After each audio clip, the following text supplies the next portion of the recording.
that cash flows are very similar to revenues and expenses, because revenues usually mean money is coming in, expenses usually mean money is coming out, but the timing is often different. Furthermore, the company can have cash flows for things that have very little impact on income. For example, if the company buys a piece of equipment, that's not an expense, it's going to be an asset. You'll see more about this later on. So buying a piece of equipment isn't an expense, it's an asset. But you're still paying money out, so it's going to reduce your cash flow. It's going to be a cash outflow. We have three kinds of cash flows: operating, investing, and financing. And these relate to different kinds of activities that a company does. And the distinctions between these types of activities is really important to understand. And let me just say, I'm throwing at you today, I threw a huge amount of information at you. A huge amount of information, and I know that. I was just feeding you stuff for the last 3.5 hours now, 3 hours now.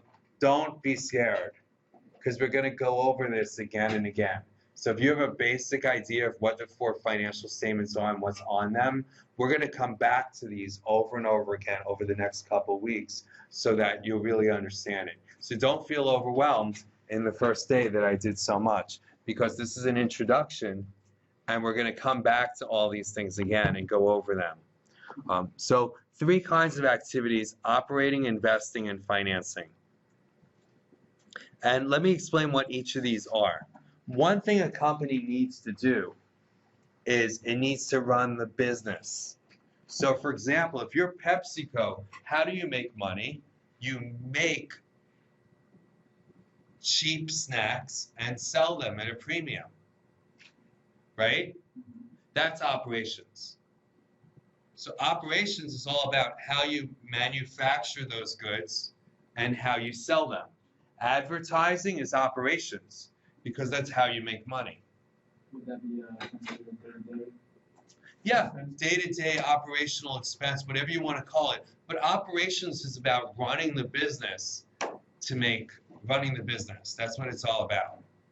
Now, a different area here is called investing.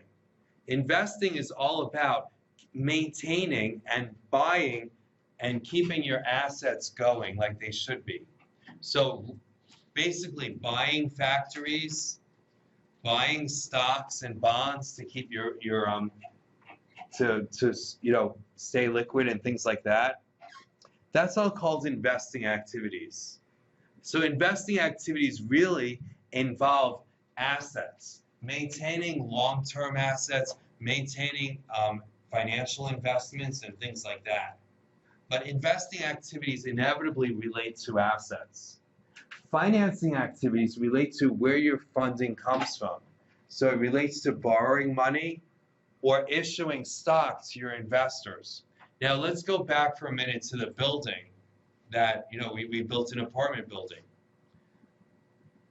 Investing would be all about, well, let me go backwards for a second, because that's how it goes in real life. Financing would be about getting the money from the investors in the bank. Remember, we got $5 million, $3 million from investors, including ourselves, and $2 million from the bank, I think it was. That is financing activities, raising the capital.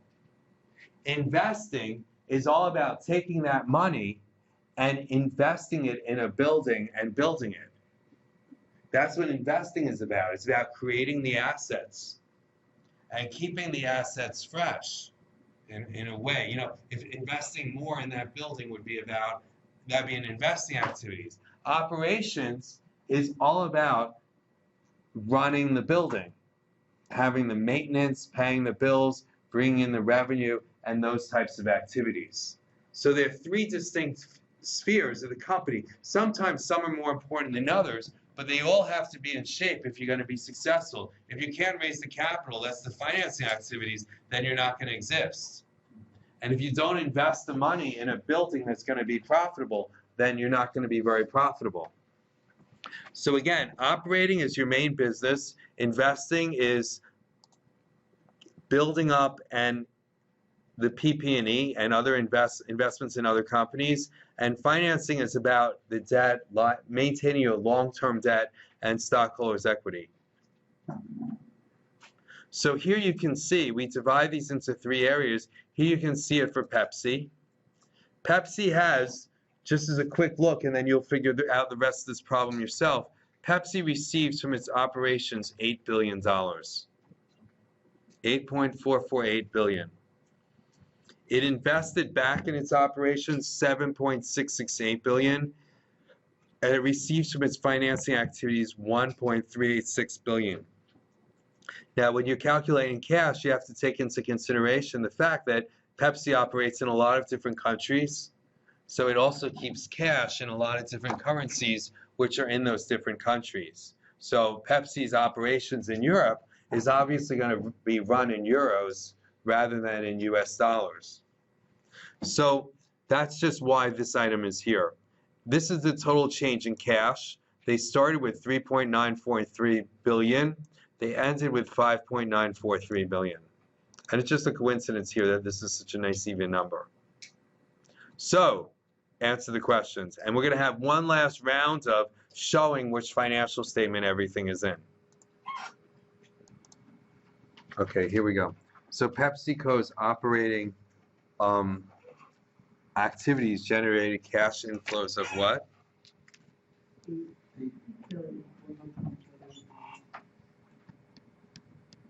Now, would you say that's a lot or a little bit of money? That's a crazy amount of potato chips, right? That's a crazy amount of potato chips and sugary fizzy drinks. Purchased PP&E, which resulted in a cash outflow. So if you sell PP&E, that's a cash inflow. So what this tells you is that they're continuously investing more. You would need to see more details, but they're continuously investing more in their PP&E. And the net amount was $76.68. Borrowed money, which resulted in a cash inflow of $1.368 billion from financing activities. At the beginning of, borrowing money, that's a financing activity. Oh, PepsiCo, sorry about that. PepsiCo purchased PP&E, which resulted in a cash outflow of $76.68 from investing activities. Thank you. Again, oh, and I didn't say this. If I make a mistake, and I do it all the time, please correct me. There's no personal offense taken. Actually, it makes me feel good because it means people are listening, and someone actually is learning something in the class. So, you know, if you want to argue with me about something, that's really great too. I'm good with that, all right? So I won't take it personally. At the beginning of 2010, cash was $39.43. During the year, it increased. Yeah, thanks. Wait. I just lost my page here. During the year, it increased by $2 billion, resulting in an ending cash balance of $5.943 billion. Cash at the end of 2010 is different from cash at the beginning of 2011. It's constantly changing. In PepsiCo's case, it's increasing. All right, now let's look at each of these, and we'll see where it goes. Retained earnings goes in which statement? The balance sheet. It also goes statement of stockholders' equity. Rent expense is income statement. Rent payable, balance sheet. Now remember, rent expense is an expense. It's deducted. Rent payable is a liability. What's the difference between these two things? What's the difference between rent expense and rent payable?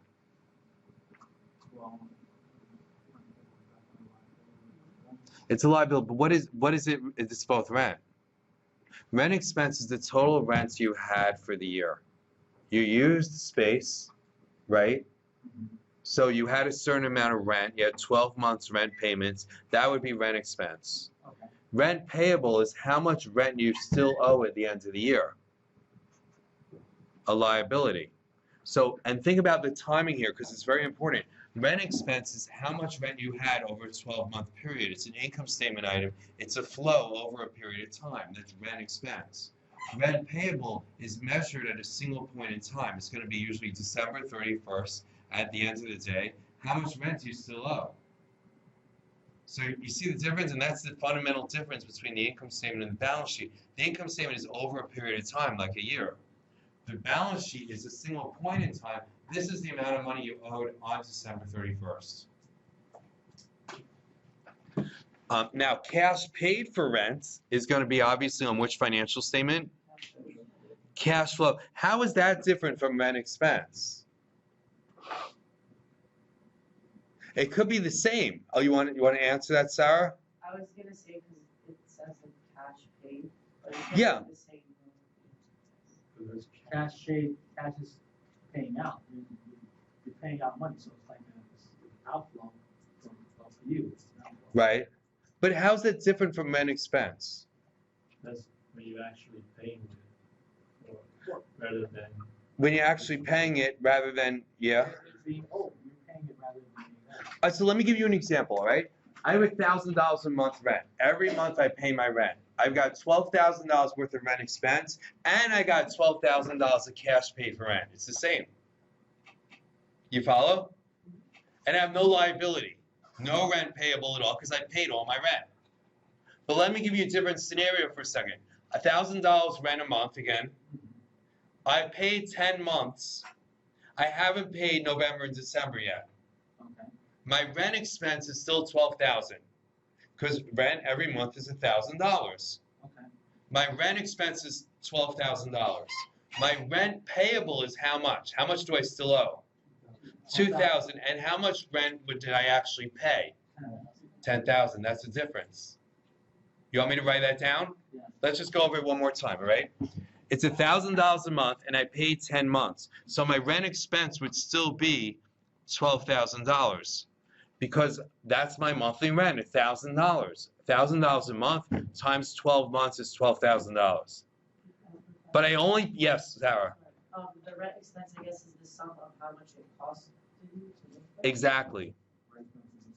That's how much it costs. It's possible I don't always pay everything the same time that it happens. So like I might buy something today and pay for it in 2 months, or I might pay my rent late. It doesn't mean that the rent didn't happen. It doesn't mean that it wasn't an expense. It just means that I'm going to pay it a month later, a month earlier. I might pay rent in advance. That changes the whole equation also. But my rent is, according to the contract, $1,000 a month. So $1,000 a month times 12 months is $12,000. I only paid 10 months, the first 10 months, January through October. November and December, I haven't paid. And the landlord keeps calling me. All right, it's December 31st. What's my rent payable? $2,000, because I still owe November, December. What about January? I don't owe it yet. Because I didn't use January yet. January hasn't come. How much cash did I pay for rent? $10,000. Because I haven't paid November and December yet. I've only paid January through October. And that's the fundamental difference between the income versus the cash flow. Yeah. Wait, I have to know Zach. Okay. What would it be if, let's say it's like now if Pepsi paid their entire year's rent, what would rent payable be? So let's do something wild with this, right? Let's try something crazy now.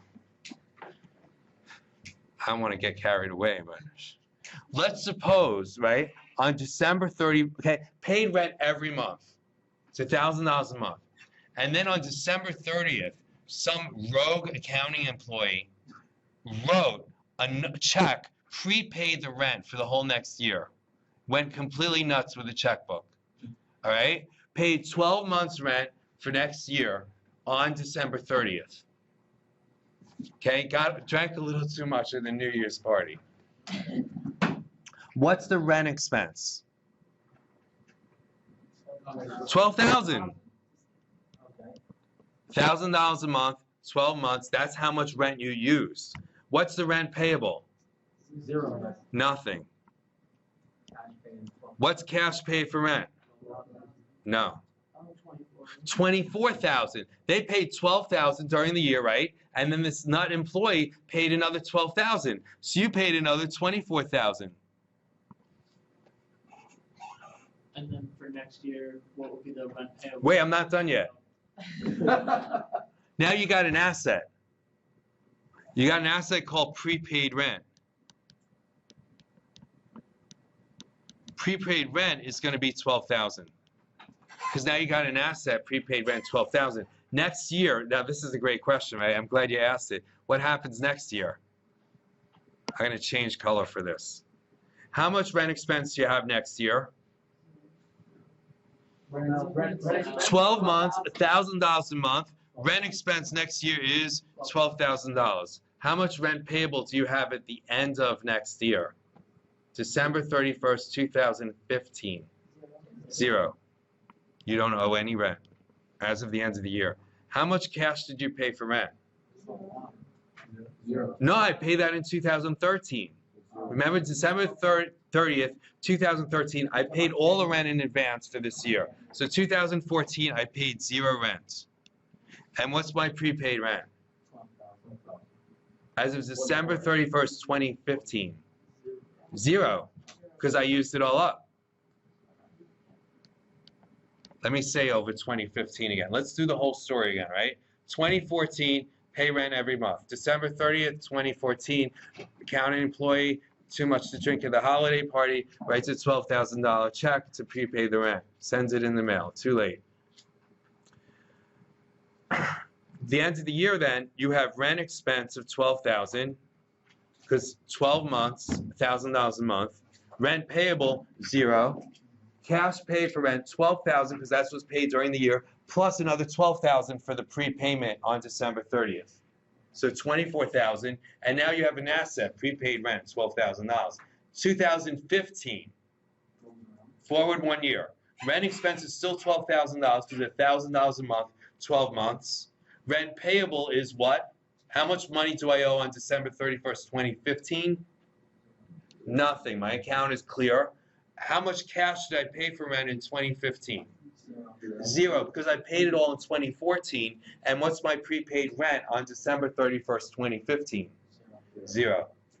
So you see how income, the expense, and the cash flow might move together, but they might not? We're going to do more on this. So if you don't get it, it was just kind of a fun way to play around with it. But we'll do more on this so that you can see it inside a little better. All right, cash from issuing common stock. Cash flow, that is a financing activity. Sales revenue, income statement. Accounts receivable, balance sheets. Accounts receivable, an asset, a liability, or a stockholder's equity? Asset, excellent. Cash received from customers is a cash flow. Now, what kind of cash flow do you think cash received from customers is? Is it operating, investing, and financing? It's operating, because that's how you make money. Wow. Okay, let's talk about the project.